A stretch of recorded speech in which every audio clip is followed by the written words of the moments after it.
the sort of different ends of the market. So you have the sort of larger caps, and then you have some of the sort of more junior names. I mean, I think what we definitely had post the COVID period is there was quite a lot of exuberance through the sector, if I put it that way. We saw uranium kind of getting wrapped up into some of the sort of meme stock type trading with with silver and crypto and some of the cannabis stocks. So I think there's certainly an aspect where there was some fairly more speculative type retail flows coming in, and the reality is actually this is a very bullish constructive theme, but it takes longer to play out because there isn't a surge in new reactor demand overnight. Really the story is about a steady growth in end demand, and really the more bullish side is around supply shocks, which is kind of what we're seeing, and that's what can really move the uranium price.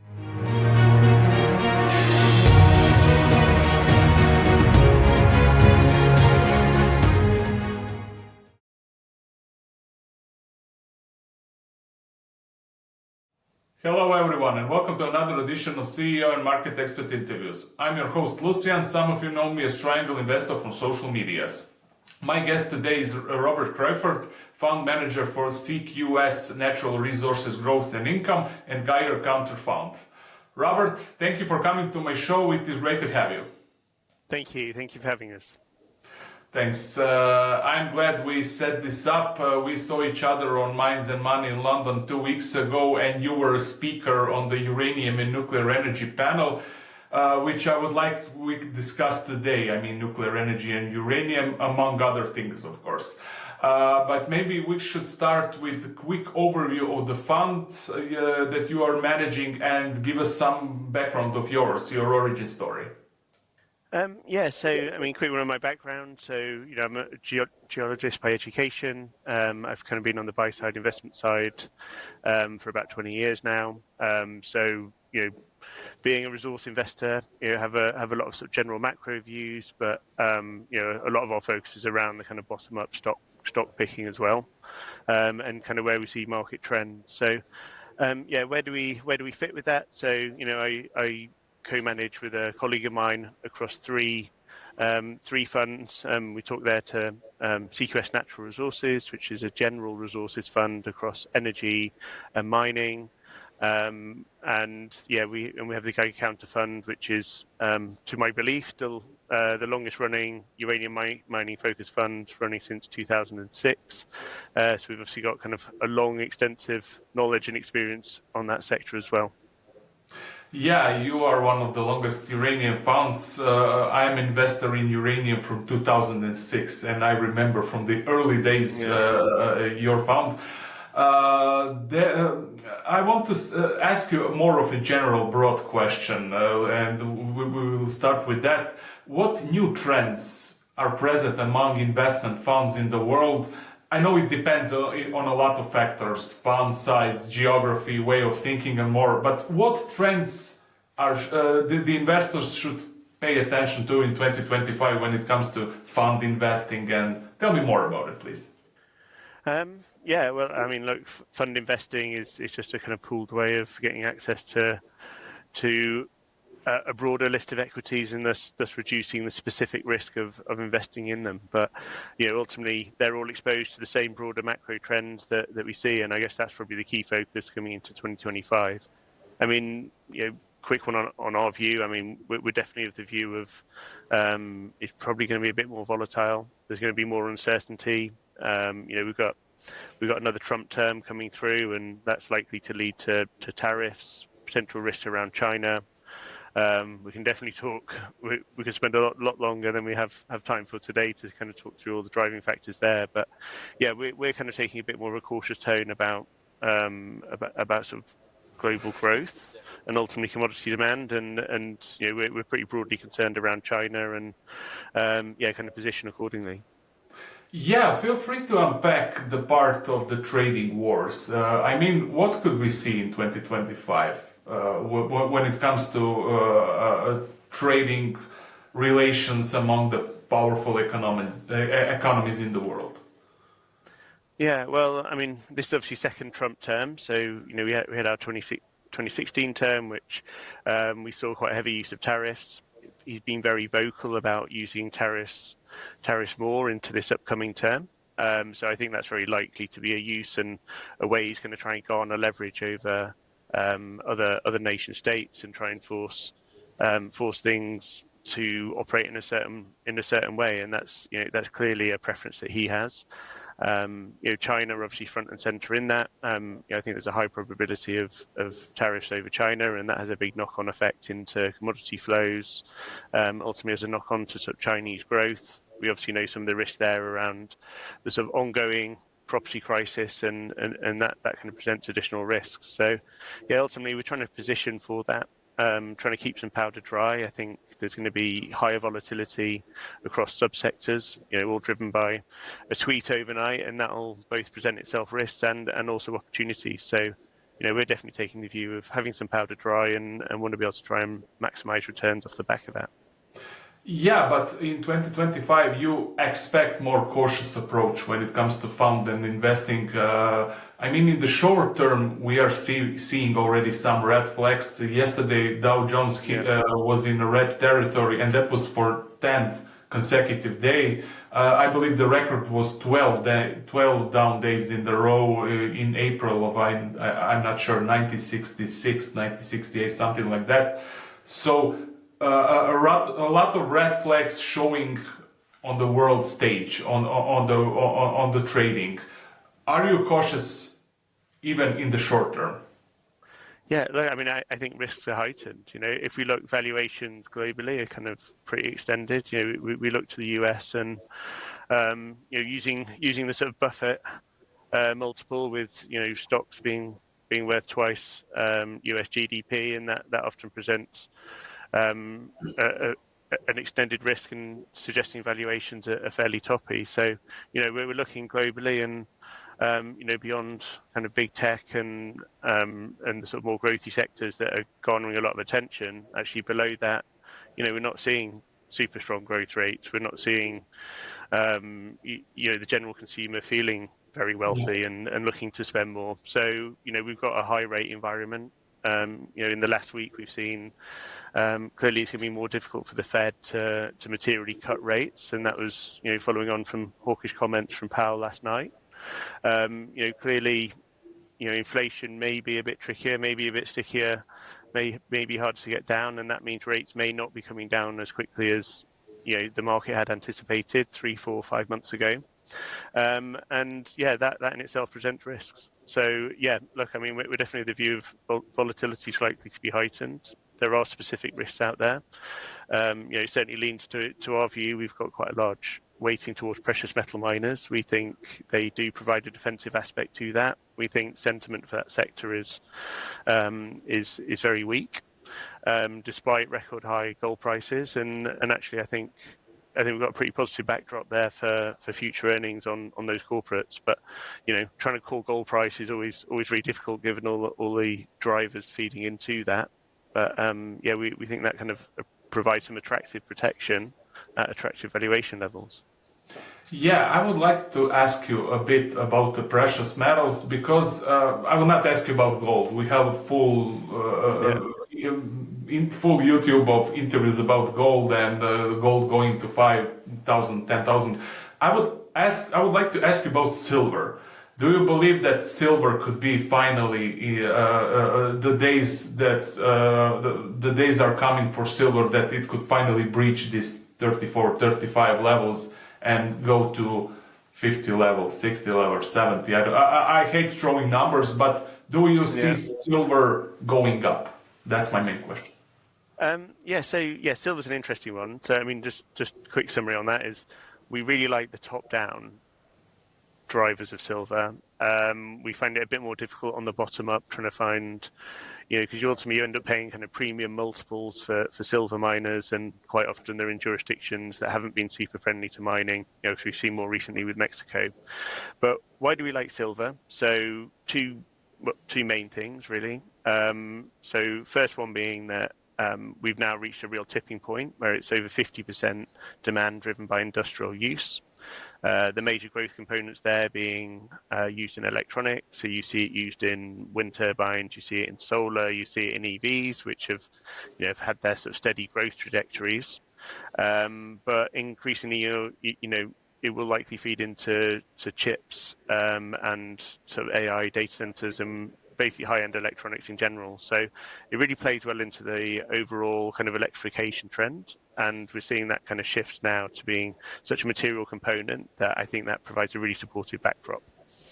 The other key aspect is that most silver is actually produced as a byproduct from polymetallic mines. So as we look globally, we've seen nickel getting decimated given the growth of nickel pig iron out of Indonesia, which has basically knocked out a lot of nickel production. Zinc had been depressed, although it's sort of shown a bit of a recovery more recently. Russia has a lot of sort of polymetallic mines, which has obviously had its sort of issues politically as far as post Russia Ukraine. So it kind of creates a backdrop where actually a lot of supply is actually kind of getting curtailed, or you're not seeing that additional supply come through. And as it's a byproduct, even in a higher sort of silver price environment, that's not a major driver to kind of supporting because it's not the primary driver of revenues on those mines. So yeah, that creates a very sort of interesting backdrop going forward. I'm not going to kind of put a price on it, but there is also that kind of more speculative retail investment flow as well. And there's a bit more of a question around that, but I think there is a linkage with gold, and given I'm fairly constructive on gold going forward, that would suggest that certainly shouldn't fall away. Yeah, fair enough. Good answer. Let's move to uranium. That's my favorite commodity. The uranium market overview. We are seeing a pullback in the uranium price and big pullback in the sentiment actually on social medias. Is this something we should be worried about? I would say no. And I would say no because actually what we've seen is a really positive shift in overall general news flow for the sector.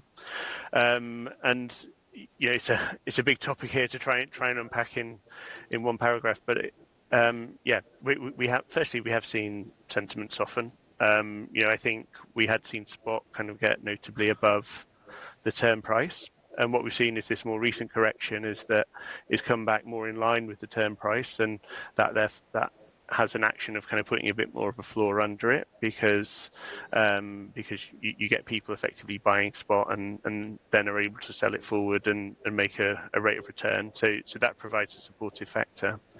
But I mean, if we look more macro, so it's sort of more global. I mean, the real shift over the last couple of months has been a real shift from being not looking at uranium as a global supply-demand model, and we all, as you will know well, there is that kind of upcoming and expected shortfall of material. What we've seen a real shift to now is a real bifurcated market globally. So you've got kind of a Western market and a market dominated by China and Russia, and you've got the two axes.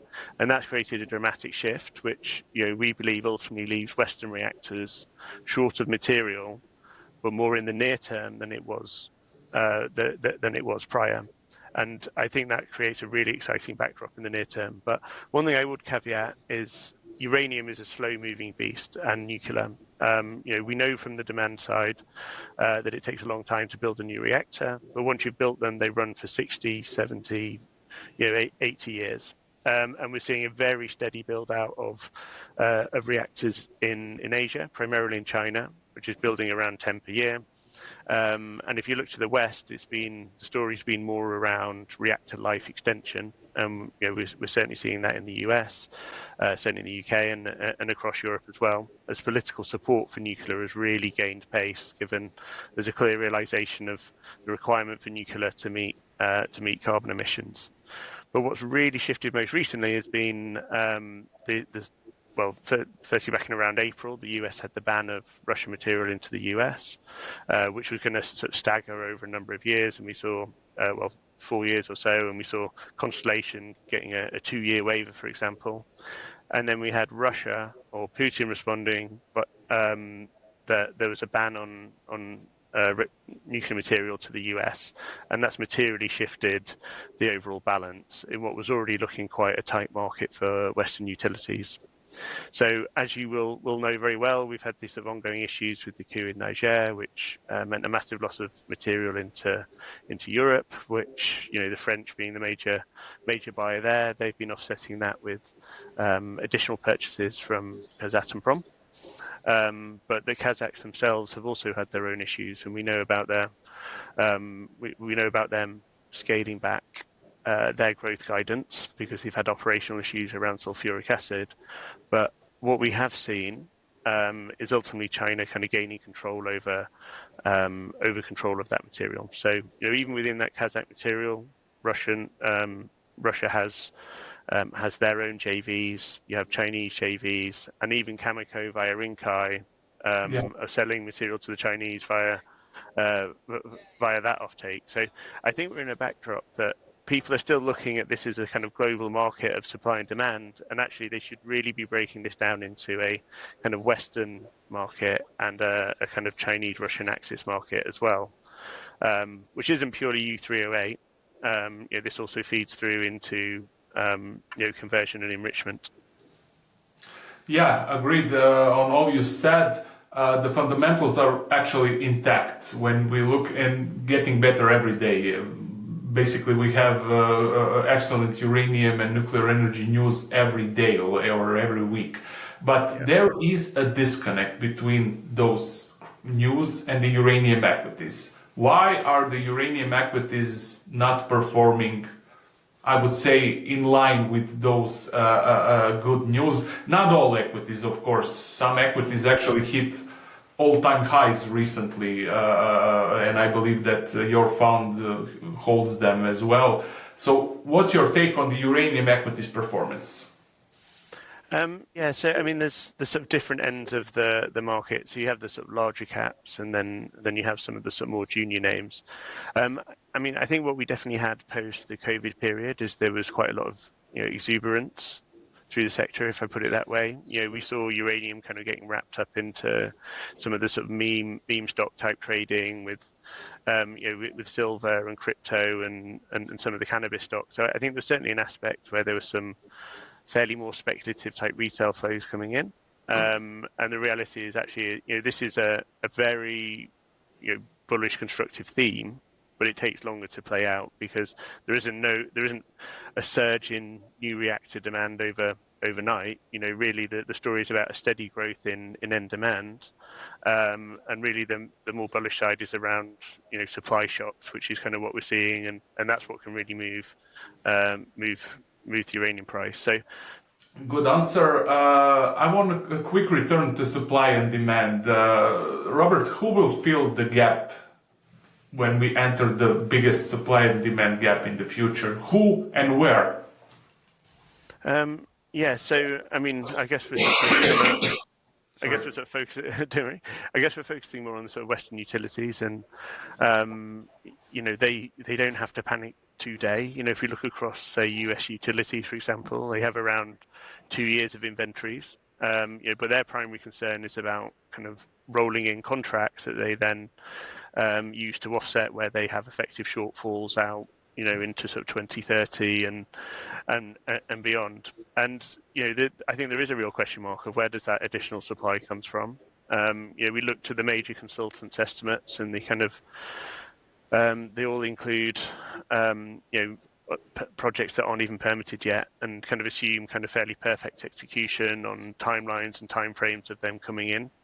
I think there's a real risk if you have any kind of any shocks or issues. You know, God forsake, you have a you know, Cigar Lake flood type issue again, like we'd had previously, that saw uranium spike higher. Any kind of material kind of disruptions above and beyond that to Western suppliers could really leave them could leave them fairly short. So who do I think are the major beneficiaries? I mean, within our fund, we're heavily weighted towards the North American producers, primarily Canadian names around the Athabasca Basin. So that's two reasons. Firstly, the Athabasca Basin is, you know, is a bit of a geological freak. You get incredibly high grades, you know, far beyond anything you kind of see elsewhere in the world.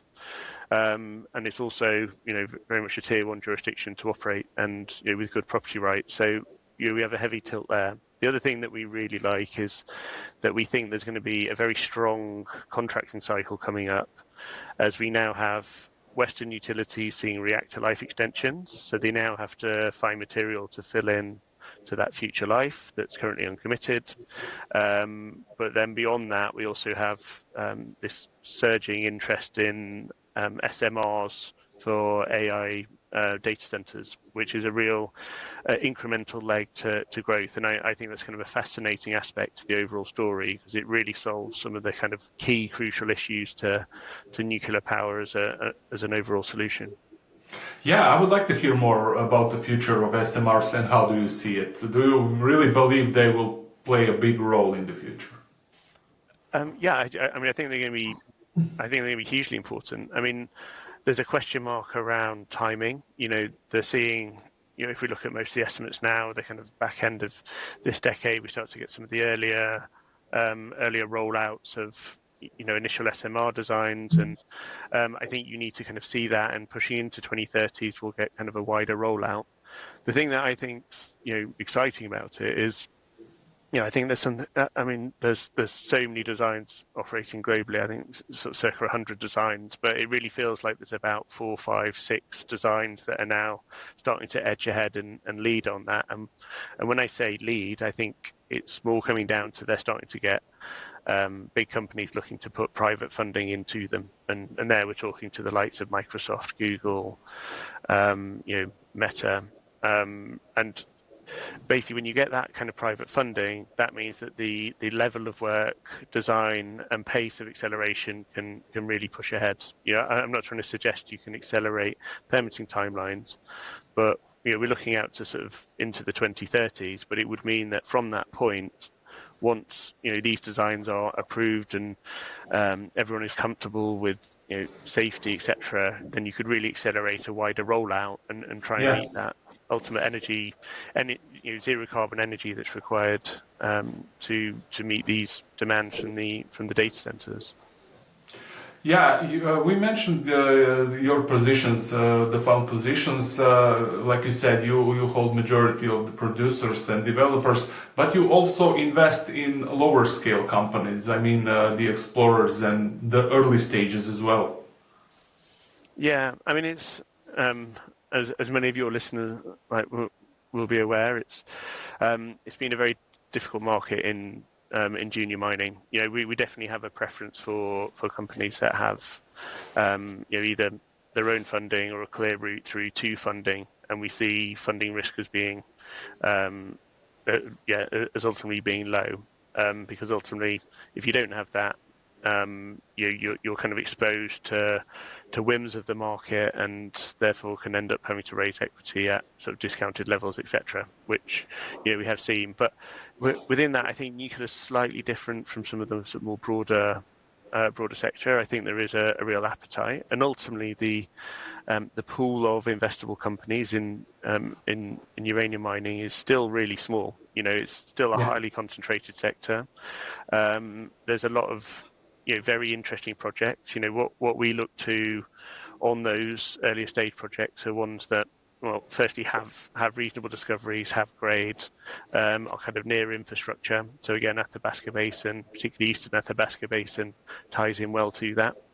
So you have a clear route on improving a discovery, taking it forward, and therefore having mill that you can access without actually having to pay material capex. And that materially reduces the geological risk around getting to scale, getting to size, and ultimately puts a floor under valuation because you become a material M&A target. Yeah, you mentioned grades, infrastructure as important metrics for due diligence of your fund. Can you mention some others? What are the most important metrics when you do the due diligence? Team. I mean, within junior mining, so much of it is about the team. If you look to some of our junior names, it's teams that have spun out of bigger companies and have done it before and have moved on and are developing, bringing that forward. I think within that, your team almost trumps geology. If you have the right the right people and the right geos, with the right motivation. They're looking to create value. You look for them to be invested themselves, having kind of hard dollars in it, not just kind of free shares that they've kind of been awarded through kind of performance rights. I think that's another key trait. But ultimately team experience, and then geology are the key aspects, as well as as you said, infrastructure and access too. Yeah, sometimes even the team can move a not so brilliant project. A good team can move a bad project, but the other way around, it's much tougher. Robert, I want to thank you for coming to my show. Great chat as I expected. And tell me, please, how can investors reach out to you and to your fund? We run our fund are publicly listed, so they're UK companies listed on the UK Stock Exchange. So they are listed there. They're structured as companies, so they're closed-ended in their form, which we think suits us well. Which means we're very different from, say, the sort of larger ETFs. This is very much actively managed funds. We focus, we're quite dynamic in our allocation and how we focus, and will notably differ from benchmarks. So that's where we try and offer our expertise. We think that's the best way of playing it. So we've got CQS Natural Resources, as you talked to, and Geiger Counter, which is the uranium mining focused fund.